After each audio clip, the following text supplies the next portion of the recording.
Bismillahirrahmanirrahim. Assalamualaikum warahmatullahi wabarakatuh.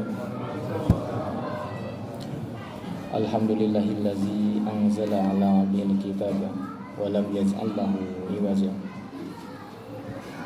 Asyhadu an la ilaha illallah wa asyhadu anna Muhammadan abduhu wa rasuluh allazi la nabiyya ba'da. Allahumma shalli wa sallim wa barik ala sayyidina Muhammad wa ala alihi wa sahbihi ajmain. Bismillahirrahmanirrahim. Rabbi shrah sadri wa yassir li amri wahlul 'uqdatam min lisani yafqahu qawli. Hadirin jamaah tarawih Masjid At-Ta'awun yang dirahmati Allah Subhanahu wa taala. Alhamdulillah, puji dan syukur marilah senantiasa kita panjatkan kehadirat Allah Subhanahu wa taala, yang mana pada hari ini kita sudah menginjak malam ke-20 di bulan Ramadan tahun ini. Artinya sudah 2/3 perjalanan sudah kita lalui, dan alhamdulillah Allah masih memberikan kita kekuatan, nikmat iman, nikmat Islam, dan juga nikmat kesehatan, sehingga kita semua masih bisa berkumpul di tempat yang mulia ini dalam rangka bertakarub pada Ilahi, menjalankan salah satu perintahnya, yakni salat isya secara berjamaah, dan insya Allah akan dilanjutkan dengan salat tarawih. Salawat beserta salam terlimpah curah ke baginda besar Nabi Muhammad sallallahu alaihi wasallam, penutup dan penghulu para nabi yang telah membawa kita dari zaman kegelapan menuju zaman terang benderang, kepada para keluarganya, para sahabatnya, para tabi'in, dan insya Allah sampai kepada kita selaku umat yang tetap istiqomah untuk menjalankan semua ajaran-ajaran yang telah disampaikan olehnya.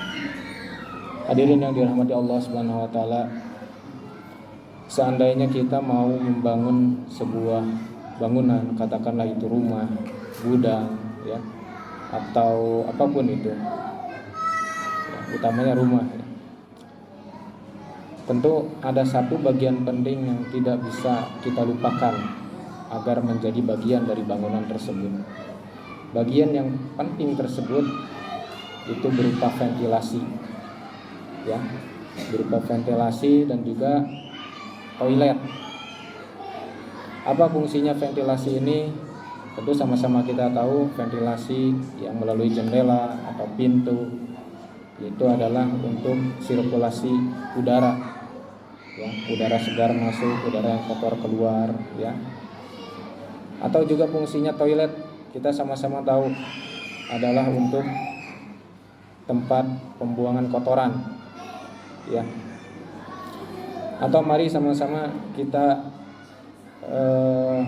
berandai-andai apa yang akan orang lakukan ketika orang tersebut tidak bisa buang air, ya, atau tidak bisa, tidak bisa kentut, katanya. Apa yang akan terjadi? Ya, tentu akan sangat tersiksa orang tersebut, ya. Bagaimana jadinya jika ada rumah yang kemudian dibangun tanpa di dalamnya dibuat ventilasi saluran udara, atau di dalamnya tanpa dibuat toilet atau saluran pembuangan, ya. Yang akan terjadi tentu rumah tersebut akan sumpek, ya, gak kebayang. Bukannya menjadi tempat tinggal yang nyaman, bahkan akan menjadi sumber penyakit, ya. Dan orang akan mengeluarkan puluhan, ratusan, bahkan sampai miliaran rupiah karena dia tidak bisa buang air atau tidak bisa kentut, ya. Nah, hadirin yang dirahmati Allah Subhanahu wa taala, apabila sholat diibaratkan tiang, ya, di dalam sebuah bangunan, jika agama kita itu adalah sebuah bangunan, maka sholat adalah tiangnya. Maka apa yang saya sebutkan tadi, ventilasi, terus toilet, itu adalah zakat, infak, sedekah, ya. Sholat dan zakat ini seringkali disandingkan di dalam Al-Quran, ya. Di dalam Al-Quran dengan berbagai variasinya, zakat itu ada kurang lebih 30 kata, ya. dan 27 kalinya itu disandingkan dengan Al-Quran. Aqimis shalah wa atuz zakat, di berbagai ayat, di berbagai kesempatan. Ini apa? Menandakan bahwa zakat itu adalah bagian yang sangat penting di dalam agama kita.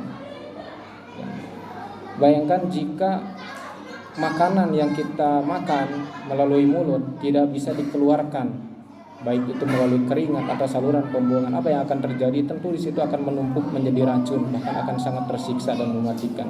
Itulah perumpamaannya apabila harta kita yang kita dapatkan dari hasil jerih payah, dari hasil pekerjaan, kemudian tidak dikeluarkan zakatnya, tidak dikeluarkan infaknya. Ya, ada sebagian hak orang lain, hak fakir miskin dari harta yang kita peroleh, ya, baik itu dari pekerjaan kita ataupun dari cara-cara yang lain. Ya. Ini seringkali kita tidak menyadari, bahkan seringkali beranggapan semakin menumpuk harta itu semakin kita kaya, padahal itu salah. Ya. Agama Islam tidak mengajarkan hal seperti itu. Ya. Diceritakan di dalam sebuah kitab karangan Imam Al-Ghazali, di situ ada percakapan antara Nabi Musa dengan Allah Subhanahu wa taala. Diceritakan, "Ya Allah, sebenarnya apa ibadah dari diriku yang membuatmu senang?" Ya. Apa ibadah yang membuatmu senang? Allah menjawab, "Salatmu sesungguhnya itu adalah untuk dirimu sendiri, karena dengan salat engkau terjaga dari kemungkaran.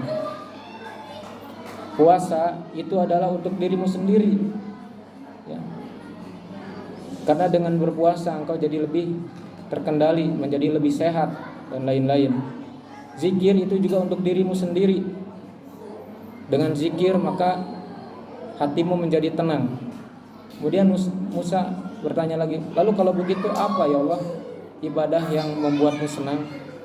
"Sesungguhnya sedekah, infak, zakat serta perbuatan baikmu, ya, kepada sesama manusia yang ada di bumi, itulah yang membuat diriku senang." Demikian dikatakan oleh Allah. Ini mengartikan apa? Bukan tidak penting ibadah-ibadah ritual seperti sholat kita, zikir kita, puasa kita. Namun ada dimensi sosial yang coba ditekankan, ya, di dalam ajaran agama kita, bahwa sholat itu melambangkan hubungan kita dengan Allah atau hablum minallah, maka itu harus diimbangi dengan zakat yang berhubungan dengan manusia atau hablum minannas. Ya. Jangan sampai kita mau soleh sendiri, jangan sampai kita sholatnya sampai jungkir balik, tetapi kita menahan-nahan harta yang ada di dalamnya adalah bagian dari orang lain, dari fakir miskin, ya, dari anak yatim dan lain-lain sebagainya. Hadirin yang dirahmati Allah Subhanahu wa taala, di bulan Ramadan ini selain kita diwajibkan untuk menjalankan ibadah puasa sebagaimana yang termaktub di dalam surat Al-Baqarah ayat 183 yang sudah sama-sama kita tahu, bahwa di bulan Ramadan ini juga kita diwajibkan untuk mengeluarkan zakat fitrah, ya. Zakat fitrah yang kemudian nanti untuk disalurkan kepada 8 asnaf sebagaimana yang sudah ditentukan oleh Al-Quran itu sendiri. Harapannya tentu dengan zakat fitrah yang kita keluarkan atau zakat mal yang mungkin juga kita keluarkan di bulan ini, ya, infak sedekah yang kita keluarkan tiap hari, ya, itu bisa menjadi pembersih dari harta kita, ya.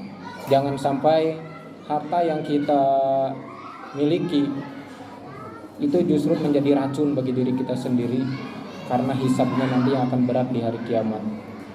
Yakinlah bahwa apa yang menjadi rezeki kita itu adalah apa yang sudah kita makan dan sudah kita infakkan. Sementara harta yang masih ada di dompet, masih ada di rekening, masih ada di ATM, itu belum tentu menjadi rezeki kita. Itu bisa jadi menjadi rezekinya sopir angkot, bisa jadi rezekinya tukang bakso, bisa jadi rezekinya dari karyawan borma atau warung tetangga kita dan lain-lain. Maka apa yang kita infakkan sesungguhnya itu adalah rezeki sesungguhnya yang akan menjadi membantu kita nanti untuk meringankan hisab di hari kiamat kelak. Demikian para hadirin yang dirahmati Allah Subhanahu wa taala, akhir kata bagi yang belum sempat mengeluarkan zakat fitrahnya di bulan Ramadan tahun ini masih ada waktu untuk bersegera mengeluarkan zakat fitrahnya ya. Dan semoga kita semuanya diberikan kesehatan, diberikan rahmat oleh Allah Subhanahu wa taala sehingga kita bisa menyelesaikan ritual, menyelesaikan segala ibadah di bulan Ramadan ini sampai dengan selesai. Demikian bisa disampaikan. Mohon maaf bila ada kekurangan. Billahi taufiq wal hidayah. Wassalamualaikum warahmatullahi wabarakatuh.